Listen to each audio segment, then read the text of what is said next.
Hi friends, ఈరోజు మనం సాంబార్ పెట్టుకుంటున్నాం. దానికి కావాల్సిన పదార్థాలు చూడండి, వీడియోలు చూపిస్తున్నాను. ఒక కప్పు కందిపప్పు, 2 టేబుల్ స్పూన్ల పెసరపప్పు కూడా నేను సాంబార్కి వేసుకుంటానండి.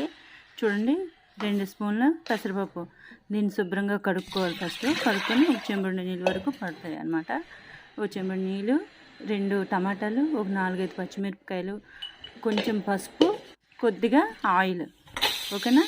ఇలాగా 4 విజిల్లు ఉడికించుకుందాం. ఫస్ట్ చూసారా, విజిల్ పెట్టాను, అయిపోయింది. ముందుగా పప్పు ఉడికించుకున్నాం. చూడండి, ఓపెన్ చేస్తున్నాను, బాగానే ఉడికిపోయింది అనమాట. మూత తీసుకున్న తర్వాత కొంచెం పప్పు గుత్తుతో కొంచెం స్మాష్తో చేసినా పర్లేదు, లేకపోయినా అవసరం లేదు, బాగానే ఉడికిపోతుంది అనమాట. జస్ట్ గరిటతో కలుపుకుంటే చాలు. ఓకేనా?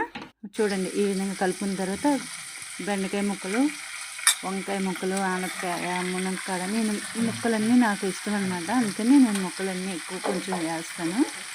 మీకు నచ్చినట్టయితే ఎక్కువ వేసుకోండి, లేదా తక్కువ వేసుకున్నా పర్లేదు, బాగానే ఉంటుంది. నాకు ఎక్కువ ముక్కలు ఇష్టం కాబట్టి నేను ఎక్కువ వేస్తాను. ఓకేనా ఫ్రెండ్స్?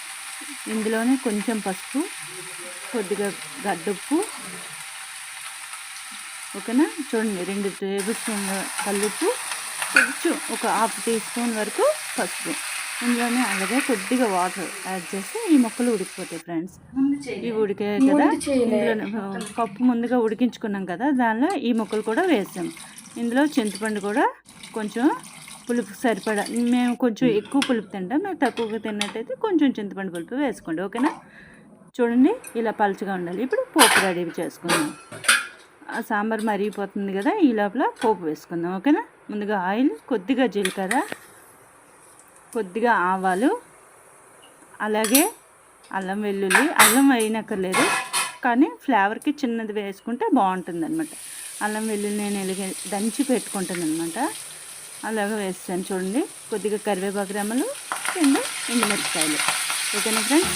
ఇవి కొంచెం ఫ్రై అయ్యాక దీనిలోనే కొంచెం ఇంగువ, అలాగే ఒక చిన్న టీ స్పూన్తో కారం మనం ఇంతవరకు వేసుకోలేదు కదా, ఇప్పుడు పోపులోనే వేసుకోవాలి, బాగుంటుంది ఫ్లేవర్ అనమాట. నేను మసాలా కారం ఆడిస్తాము, అదే వేసుకోండి. మీకు ఏ కారం కావాలంటే కొంచెం ఆ కారం వేసుకోవచ్చు. ఓకేనా ఫ్రెండ్స్? ఓకే, అయిపోయింది కదా, ఫ్రై అయిపోయింది కదా. ఇప్పుడు ఇది సాంబార్లో వంపుతుంది. ఓకేనా? నేను మొత్తం కుక్కర్తో వంపలేను కాబట్టి ఇలాగ వేసుకుంటున్నాను. మీకు కావాలంటే పోపు సాంబార్లో డైరెక్ట్గా వేసేయచ్చు. ఓకేనా? ఇదిగోండి, ఇలా కూడా చేసుకోవచ్చు. అయిపోయిందా ఫ్రెండ్స్? ఓకేనా?